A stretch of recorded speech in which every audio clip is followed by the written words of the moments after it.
గోదావరి జలాలను ఖమ్మం జిల్లాలోని బీడు భూములకు పారించడమే తన జీవిత లక్ష్యమని వ్యవసాయ శాఖ మంత్రి తుమ్మల నాగేశ్వరరావు అన్నారు.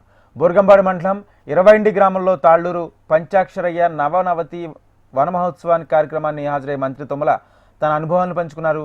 ఖమ్మం జిల్లాలో విమానాశ్రయం ఏర్పాటు చేయడం తన కోరికని, ఈ ప్రభుత్వ కాలంలో మిగిలిన 3 పనులు చేయాలనే విశ్వాసంతో ఉన్నట్లు మంత్రి తుమ్మల తెలిపారు.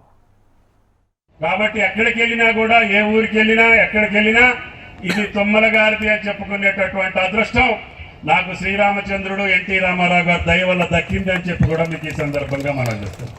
అవకాశం ఇచ్చి ఇటువంటి పెద్దల యొక్క ఆశీర్వాదంతో 42-43 సంవత్సరాలకి ఇంకా ఈ జిల్లాలో మిగిలిపోయినటువంటి గోదావరి జలాల్ని ఈ బీడు భూములకు పారించటం, అదేవిధంగా రేపు రైలుని భద్రాచల రాముడి పాదాలకు తీసుకురావటం, అదేవిధంగా వీలైతే విమానాన్ని కూడా భద్రాచలం చెంతన దించటం, ఈ 3 కోరికలు ఈ యొక్క ప్రభుత్వ కాలంలో పూర్తి చేస్తాననే విశ్వాసం, నమ్మకంతో ఆ పార్టీ పిలుపు మేరకి, ఆయా పార్టీల అగ్రనాయకుల యొక్క పిలుపు మేరకి, ఈ ప్రజల కోరిక మేరకి నేను వెళ్ళా తప్ప నేను ఎప్పుడు కూడా ఎన్టీఆర్ గారు సృష్టించినటువంటి వ్యక్తిని అని చెప్పి మీకు ఈ సందర్భంగా మనం చేస్తున్నాం.